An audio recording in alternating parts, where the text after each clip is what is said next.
Vamos a Brasília, porque a Câmara não conseguiu tocar adiante a PEC da blindagem, pelo menos por enquanto. Ellen Gomes, conta pra gente. Fala, Ellen. Boa tarde, Ronald. Boa tarde, Zaidan. Olha só, a tentativa da Câmara dos Deputados de aprovar a PEC da blindagem terminou frustrada, com diversos partidos discordando totalmente ou em parte com o texto apresentado pelo relator Lafayette de Andrada. A proposta impede investigações criminais contra deputados federais e senadores sem aval do Congresso e impõe regras para a prisão de parlamentares. Na opinião de apoiadores, a PEC fortaleceria o Legislativo perante o Supremo Tribunal Federal, mas a medida prejudica a transparência e enfrenta protesto da sociedade civil. O presidente da Câmara, Hugo Mota, afirmou que as prerrogativas parlamentares eram uma prioridade. A matéria enfrentou oposição dos partidos de esquerda. A bancada do PL, partido do ex-presidente Jair Bolsonaro, réu acusado de golpismo, sugeriu que até inquéritos em andamento no STF pudessem ser suspensos, ponto que teve resistência dos demais. Para ser aprovada, a PEC necessitaria de 308 votos favoráveis, o que equivale a 3/5 dos deputados em uma votação de 2 turnos. Segundo líderes de partidos, não haveria votos suficientes, o que emperrou a votação, já que depois a PEC ainda teria que passar pelo Senado. O texto da proposta foi mantido em sigilo até momentos antes de quando seria votado. O fato é que agora a expectativa é de que a votação ocorra na semana que vem, junto com o texto que trata sobre o fim do foro privilegiado para autoridades em crimes comuns. O foro privilegiado é um direito garantido pela Constituição Federal para que certas autoridades públicas sejam julgadas diretamente por tribunais superiores, em vez da primeira instância da Justiça. Na prática, caso a PEC seja aprovada, o STF perde a competência para julgar casos que envolvem autoridades em delitos como roubo, lavagem de dinheiro e corrupção. Esse texto ainda não tem maioria entre os parlamentares e a proposta deve ir à votação para ser derrotada e enterrada, segundo os parlamentares. Valeu, Ellen. Não andou, Zaidan, pelo menos por enquanto, mas tudo é uma questão de encontrar o melhor momento. Eles sabem qual é o melhor momento e ontem não era, né? Não era. Seria derrotada, né? Se ela fosse para votação, seria derrotada.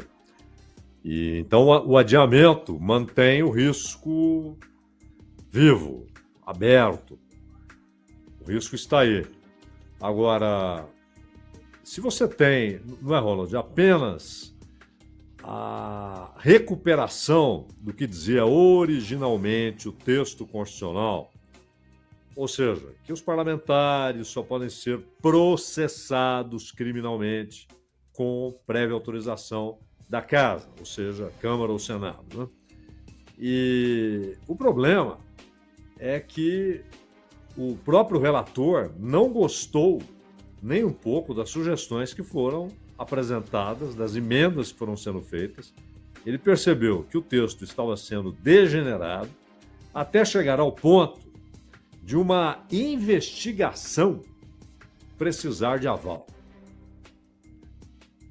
Um inquérito precisar de aval.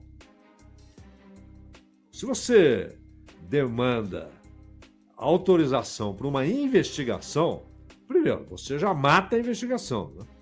Segundo, em quase todos os casos conhecidos, quando dependeu de autorização, não houve consentimento na Câmara ou no Senado. Nós já tivemos uma rebeldia explícita. Você se lembra do Renan Calheiros, né? Se negando a cumprir uma ordem judicial.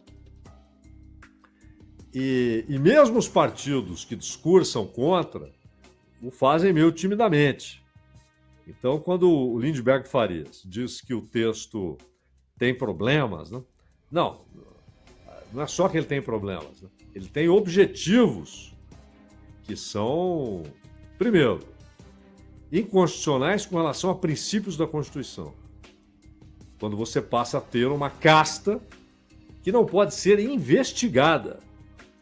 Uma coisa é o que a Constituição... Porque a Constituição, nós já dissemos isso aqui, né, Ronald? Ela foi redigida, construída, olhando para o que havia acontecido recuando 3 anos, né? Você tinha o fim da ditadura militar que durou 21 anos. Então, eles buscaram proteger o parlamentar de executivos autoritários e até de perseguições judiciais movidas por interesses autoritários. E aí disseram, não, para processar criminalmente tem de ter o aval. Só que os caras agora queriam esticar isso, porque isso foi modificado pelo Supremo há poucos anos, mas agora eles queriam fazer com que uma investigação dependesse de autorização de uma casa ou de outra, né? Conforme seja um deputado ou um senador. Então isso é indecente, né? Mas ainda há o risco de que seja aprovado. Mas é a formação de uma casta, que não pode ser investigada sem que ela própria autorize. Isso fere qualquer ideia de que todos são iguais perante a lei, né, Ronald? Integralmente. Alguns ouvintes estão me perguntando, depois de tudo isso que vocês falaram dessa operação que envolve a Faria Lima, envolve fintechs, afinal de contas eram 42 alvos em 5 endereços diferentes lá na Faria Lima, já tem gente presa, 6 já foram presos. As pessoas estão me perguntando, e o mercado financeiro, como é que tá? Como é que reagiu? Tá tranquilo. A bolsa em alta, 1,76, com mais de 141 mil pontos, e o dólar em baixa de 0,23, cotado a 5,40 o dólar neste momento.